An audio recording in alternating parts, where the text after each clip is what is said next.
tiene demasiada agua en sus pulmones, aparte de haber sido agredida. Y pues más cosas horribles. Pero lo bueno de todo esto, si Dios sacrificó a su hijo, que yo no sacrifique a la mía por más almas y niños que rescaté el día de hoy. Bueno, yo no, mi hija que fue valiente. Y miren, todos los niños se armaron de valor y están aquí, y sus mamis apoyándolos y creyendo en ellos. Me siento muy orgullosa de mi hija Dafne Zapata Quintos. Y sé que se va a hacer justicia. Y en cuanto al señor Ponce militar, que la justicia haga lo suyo. Que la justicia haga lo suyo. Es lo único que puedo manifestarles. Y nuevamente el apoyo que me han dado me hace sentirme reconfortada como madre, como amiga, como ciudadana, como mujer. Y alzo la voz por todos y todos los que nunca han podido defenderse de alguna injusticia. Ella ha declarado ante los medios de comunicación, ha negado el maltrato, ha negado abuso de ejercicio, ha negado exceso de cantidad de lo que se le ha acusado. ¿Qué opinión te merece? No entiendo la pregunta, ¿me la puedes repetir de nuevo? Bueno, ha negado las acusaciones que se han venido dando en las últimas versiones sobre el uso de exceso de fuerza, exceso de ejercicio.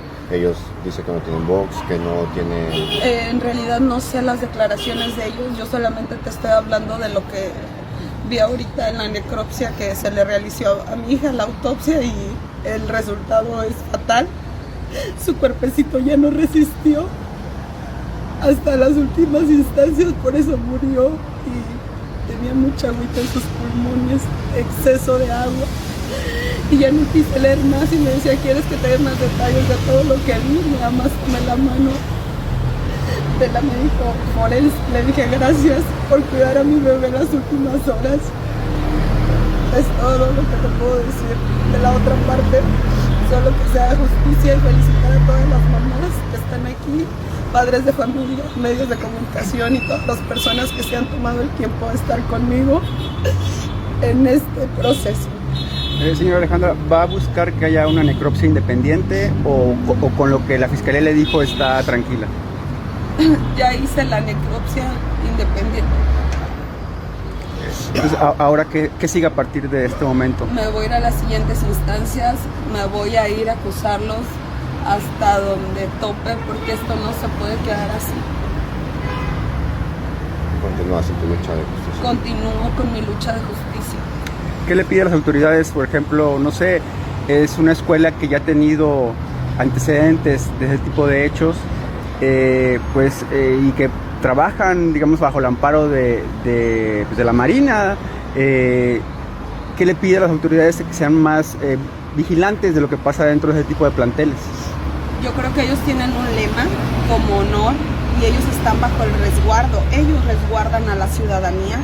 Yo exhorto, invito a nuestra presidenta Claudia Sheinbaum, háganle llegar este mensaje, que ponga ojo en estas técnicas militarizadas que quieren practicar con niños, con infantes, los cuales no tienen la condición física ni la salud psicológica ni el resguardo de personas que están capacitadas, como se hacen llamar, y que chequen todos los reboes, que hagan visitas, derechos humanos, DIF, y que sí, en realidad, si quieren abrir una escuela particular, pues que siempre sea con la empatía del ser humano, porque al final de cuentas están formando el futuro de México. Imagínate, traumados, torturados. Un cuerpo humano contiene en sus estructuras internas el registro meticuloso de sus últimos minutos de vida.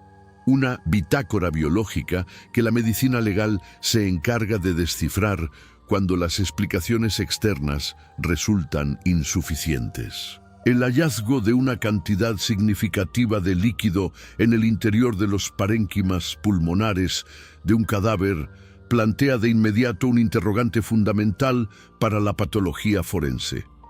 ¿Cómo llegó ese elemento a un espacio diseñado exclusivamente para el intercambio de gases? En la investigación de muertes controversiales, La discrepancia entre el entorno físico inmediato reportado por los testigos y las evidencias histológicas y macroscópicas halladas en la mesa de autopsia constituye el punto de partida para reconstruir, mediante la aplicación rigurosa del método científico, la verdadera cadena causal del deceso.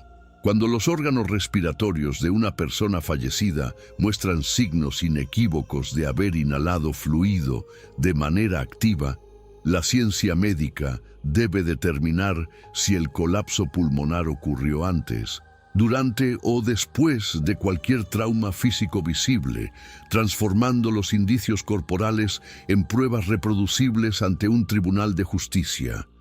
La investigación de una muerte violenta o sospechosa requiere despojarse de cualquier sesgo narrativo para concentrarse de manera exclusiva en las leyes de la física, la anatomía y la fisiología humana. El análisis médico-legal no busca construir un relato de ficción ni complacer expectativas públicas. Su función primordial es interrogar al cadáver a través de técnicas estandarizadas de disección, análisis químico y estudio tisular para que las lesiones hablen por sí mismas.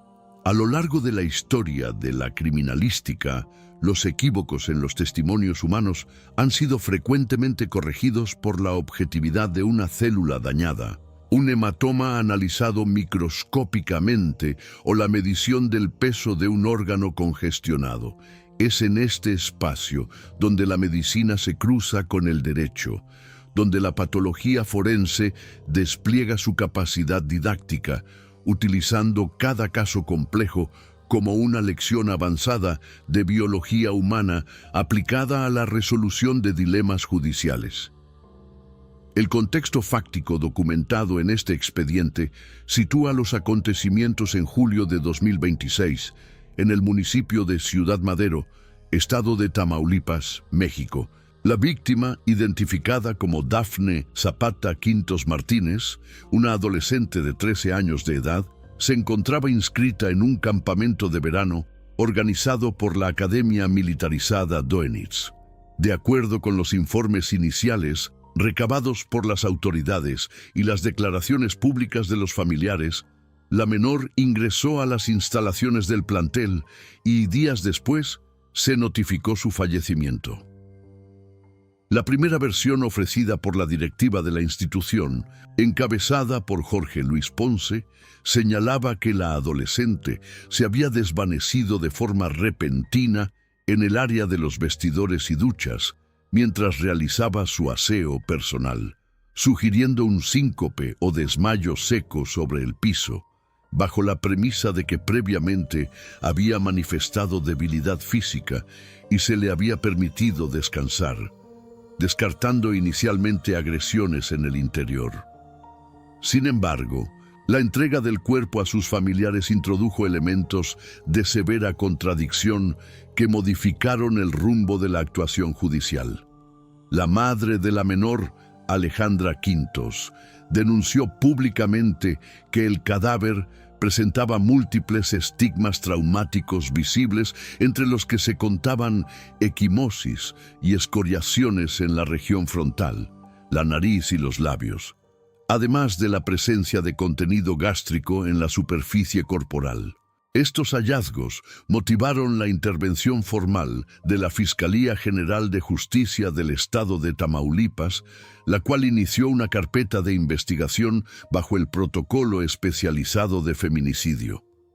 La posterior entrega de los resultados de la necropsia de ley determinó de forma concluyente que la causa inmediata de la muerte fue asfixia por sumersión, revelando una ocupación hídrica masiva en el sistema respiratorio que invalidaba la hipótesis del desmayo simple en superficies secas. Ante este escenario, la representación legal de la familia optó por la realización de un segundo estudio pericial independiente para contrastar los hallazgos y asegurar la cadena de custodia de las muestras histopatológicas, mientras la autoridad ministerial procedía a citar al director del centro y a la encargada del área femenil, identificada en las actas como Estrellita, junto con el levantamiento de testimonios de los demás menores presentes en el sitio.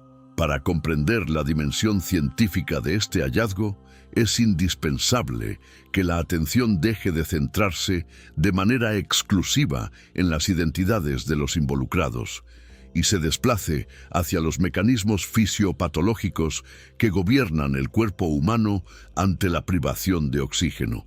El análisis forense opera como un microscopio que descompone los eventos macrosensores en procesos celulares evaluables, donde cada lesión detectada en la superficie o en el interior del organismo debe ser explicada mediante las leyes de la traumatología y la asfixiología. El primer cuestionamiento técnico que surge ante un diagnóstico de asfixia por sumersión consiste en determinar de qué manera la introducción de un fluido altera el funcionamiento del sistema respiratorio hasta provocar el cese irreversible de las funciones vitales. Desde la perspectiva de la anatomía y la fisiología, el aparato respiratorio está constituido por una vía de conducción que inicia en las fosas nasales y la cavidad oral, desciende por la faringe, la laringe, la tráquea y los bronquios, hasta alcanzar las estructuras de intercambio gaseoso conocidas como alvéolos pulmonares. Los alvéolos son pequeñas bolsas microscópicas rodeadas por una densa red de capilares sanguíneos, separadas únicamente por una estructura extremadamente delgada denominada membrana alveolo-capilar. En condiciones normales, el oxígeno inspirado cruza esta membrana hacia la sangre por un proceso de difusión simple, mientras que el dióxido de carbono realiza el camino inverso para ser exhalado. Este mecanismo requiere que el espacio alveolar se mantenga libre de fluidos y recubierto por una sustancia química llamada surfactante pulmonar, la cual disminuye la tensión superficial e impide que los alvéolos colapsen durante la expiración. Para ilustrar este delicado equilibrio, considérese el funcionamiento del filtro de aire en un motor de combustión interna. Si el filtro permanece seco y despejado, el aire fluye sin restricciones, permitiendo que el combustible se queme de manera eficiente y el motor mantenga su movimiento de pistones.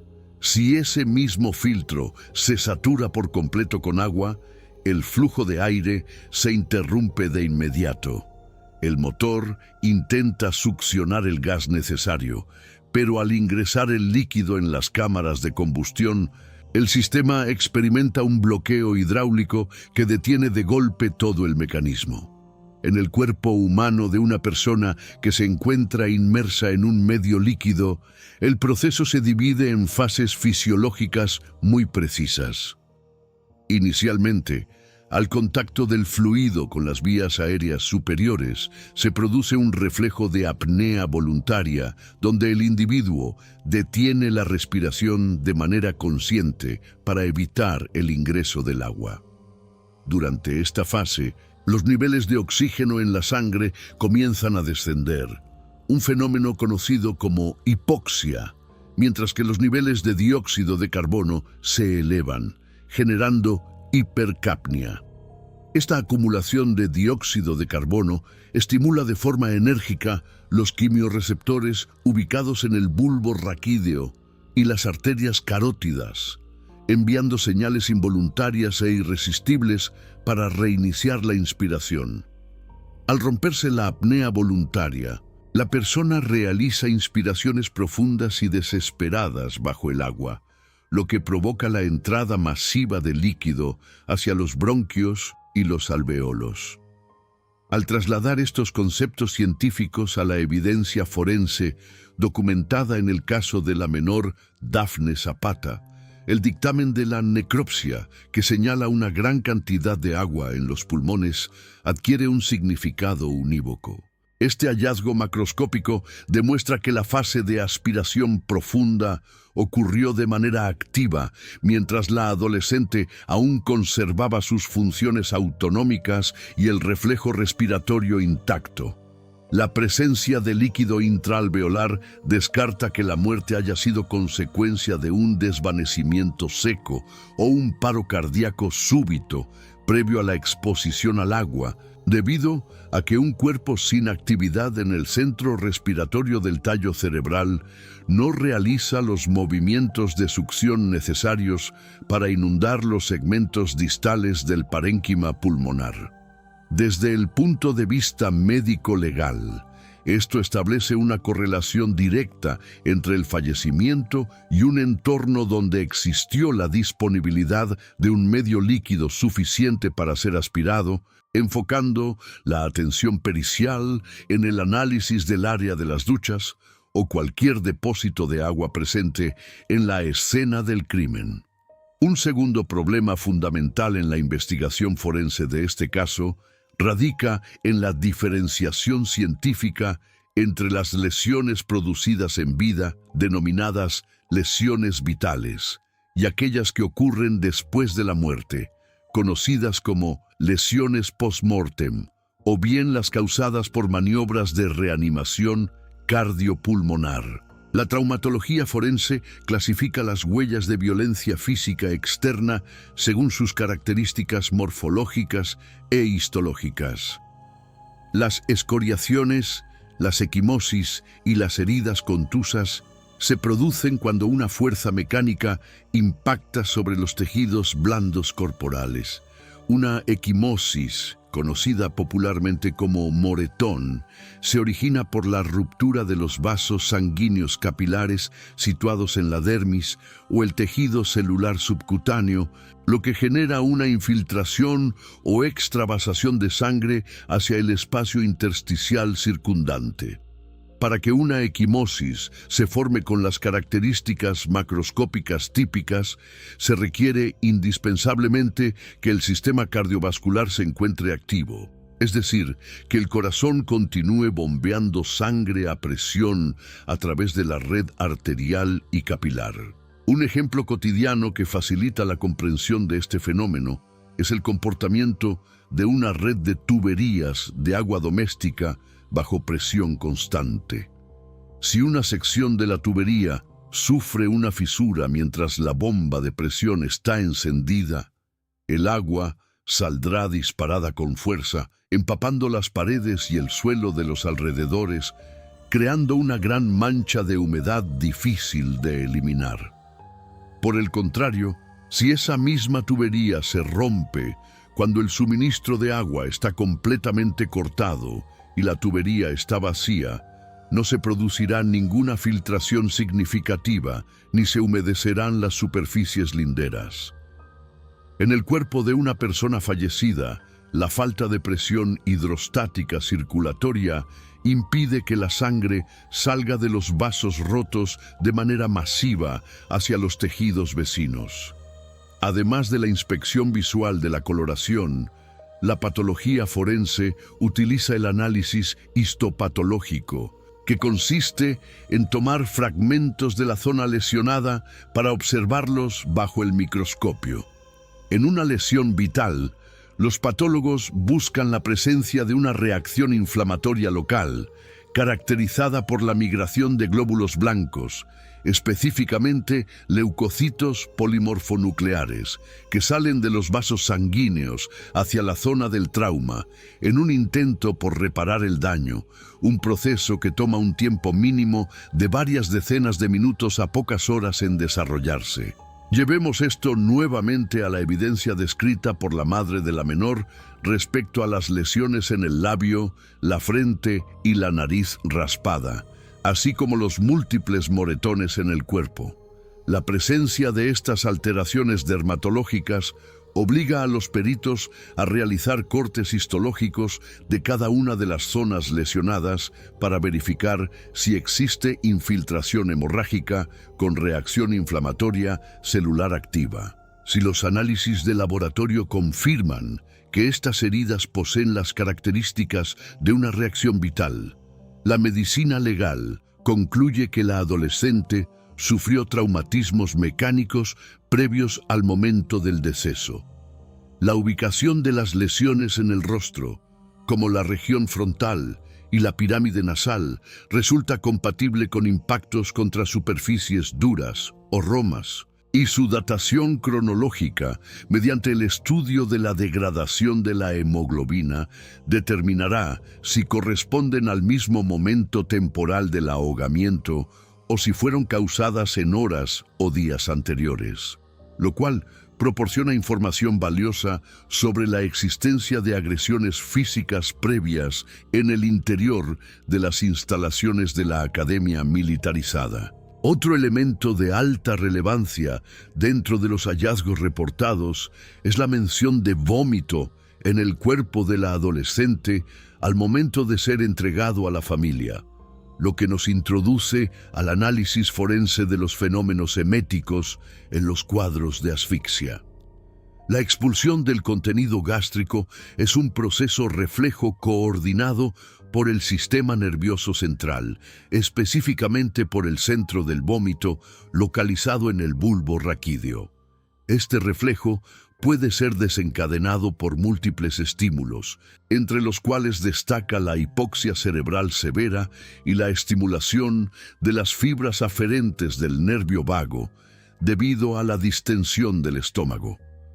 Durante un proceso de sumersión, es extremadamente común que el individuo, en sus intentos desesperados por respirar, trague grandes volúmenes de agua que se dirigen hacia el esófago y el estómago, un fenómeno conocido como deglución de líquido de sumersión.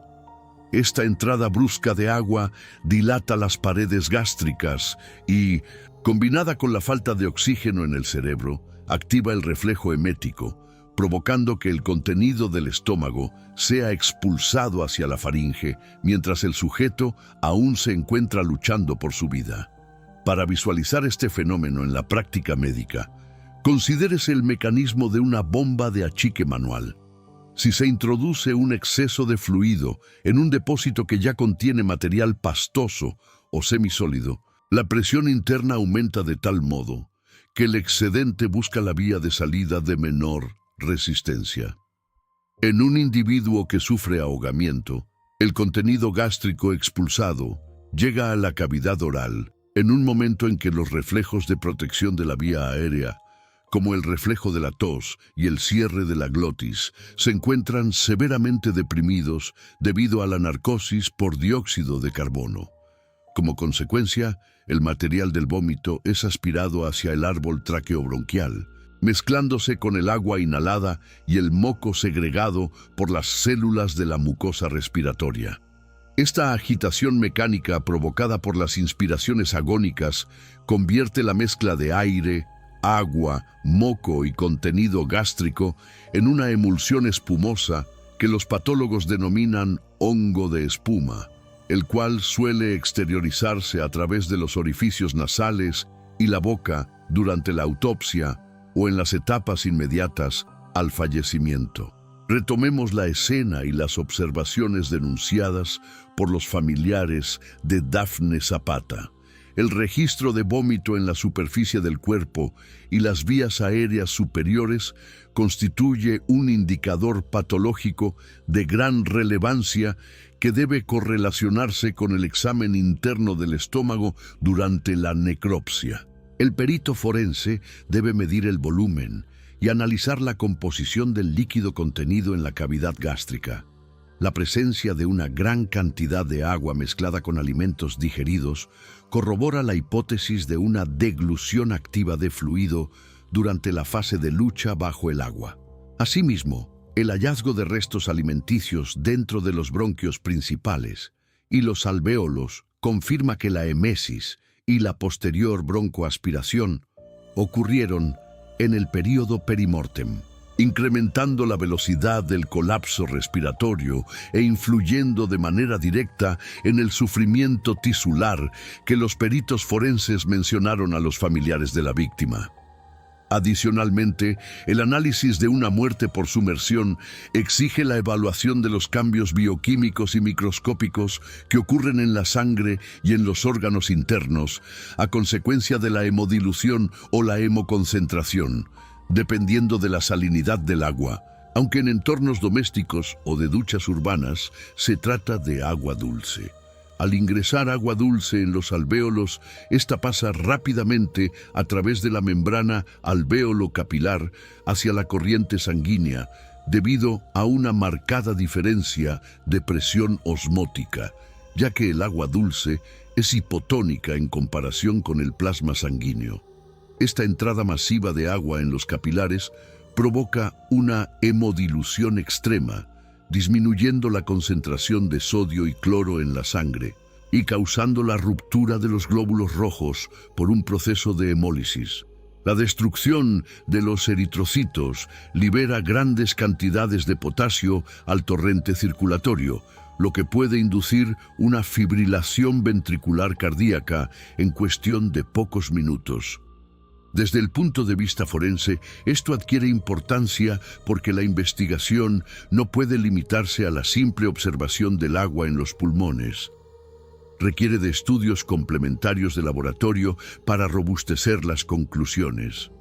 La toma de muestras de sangre de las cavidades cardíacas izquierda y derecha ayuda a evaluar las variaciones en la densidad del plasma y las concentraciones de electrolitos. Un análisis conocido históricamente como la prueba de Carrara o de Balthazard, aunque en la actualidad se prefieren técnicas más avanzadas como la cuantificación de estroncio o el estudio de diatomeas. Las diatomeas son algas microscópicas unicelulares con un esqueleto de sílice que se encuentran suspendidas en el agua. Si una persona se ahoga en un medio que contiene estas algas, las inspiraciones profundas llevan las diatomeas a los alvéolos, donde cruzan los capilares rotos y son transportadas por el sistema circulatorio hacia órganos distantes como el hígado, el vaso, el cerebro y la médula ósea de los huesos largos. Si el cuerpo ya estaba muerto antes de ser introducido al agua, no hay circulación sanguínea. Por lo tanto, las diatomeas se quedarían alojadas únicamente en los pulmones por difusión pasiva, pero jamás llegarían al tejido óseo o hepático. Ahora entendamos qué significa esto para este caso en particular. Aunque el fallecimiento ocurrió en el área de duchas de una academia militarizada en Ciudad Madero, donde el agua proviene de la red de suministro público y los niveles de diatomeas suelen ser bajos o inexistentes en comparación con cuerpos de agua naturales como ríos o lagos, el análisis histopatológico de los tejidos sigue siendo crucial. Los laboratorios de patología forense deben examinar los cortes de los pulmones para identificar signos microscópicos específicos de sobredistensión alveolar, rotura de paredes septales, enfisema acuoso, y la presencia de edema intraalveolar pálido. Estos hallazgos microscópicos sirven para blindar jurídicamente el dictamen pericial frente a las alegaciones de la defensa de la escuela, demostrando científicamente si las estructuras pulmonares sufrieron las modificaciones mecánicas características de una sumersión vital, e impidiendo que el caso sea catalogado erróneamente como una muerte natural por enfermedad subyacente. Una vez analizados todos los componentes científicos y patológicos que la medicina legal aporta al expediente, es posible realizar una reconstrucción técnica de los escenarios que resultan compatibles con la evidencia disponible hasta el momento. La afirmación inicial de que la menor sufrió un desvanecimiento simple debido a debilidad física carece de sustento biológico ante el hallazgo anatomopatológico de asfixia por sumersión y la ocupación hídrica de los pulmones. Para que un ahogamiento ocurra en un área de duchas o vestidores, se requiere necesariamente que las vías respiratorias de la persona queden cubiertas por un volumen de líquido suficiente durante el tiempo necesario para bloquear el intercambio gaseoso. Las hipótesis periciales deben considerar escenarios donde la menor pudo haber perdido el conocimiento a causa de un traumatismo cráneoencefálico previo, lo que explicaría las equimosis y escoriaciones en el rostro cayendo en una posición que obstruyó el drenaje del agua de la ducha, o bien escenarios donde existió una inmersión forzada secundaria a una acción humana deliberada o a dinámicas de castigo físico y disciplina excesiva, aspectos que concuerdan con las denuncias en redes sociales presentadas por exalumnos del plantel. La medicina forense no determina cuál de estas hipótesis es la verdadera en términos de culpabilidad penal. Su labor consiste en delimitar qué escenarios son físicamente posibles y cuáles quedan descartados por las leyes de la naturaleza y los hallazgos de la autopsia. El desarrollo de esta investigación se rige por un marco legal estrictamente definido para casos donde se sospecha la existencia de violencia de género o violaciones a los derechos humanos de menores de edad.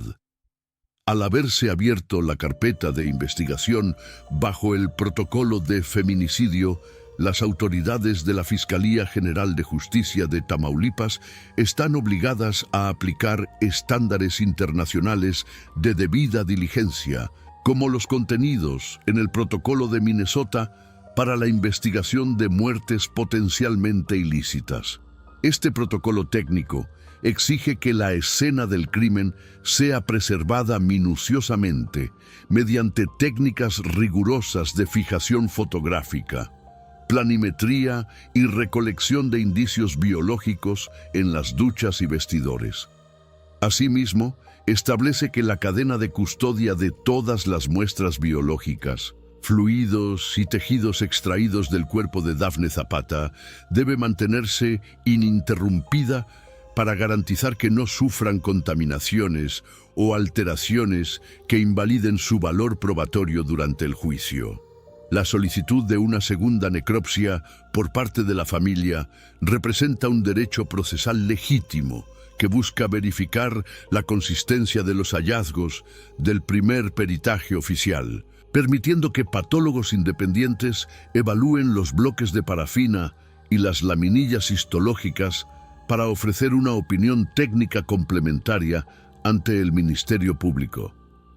Hasta el momento, los datos confirmados por la ciencia forense en este lamentable suceso establecen de manera contundente que la muerte de Dafne Zapata Quintos Martínez no fue consecuencia de un síncope seco e instantáneo, sino que derivó de un proceso de asfixia por sumersión, con evidencia macroscópica de infiltración hídrica pulmonar y estigmas de traumatismos mecánicos en la región facial y corporal.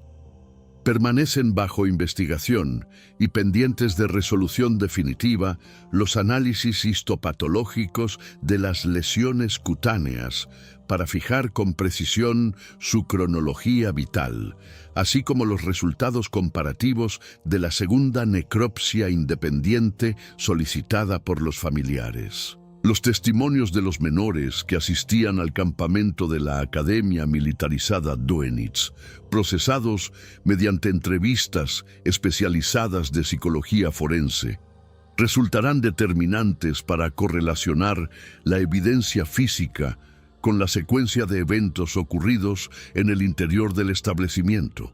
La investigación médico-legal continúa su curso en los laboratorios de patología y criminalística, donde la interpretación metodológica de la evidencia material sigue siendo la herramienta fundamental para aportar claridad y certidumbre científica a un caso que mantiene a las instituciones judiciales en la búsqueda de responsabilidades penales definitivas.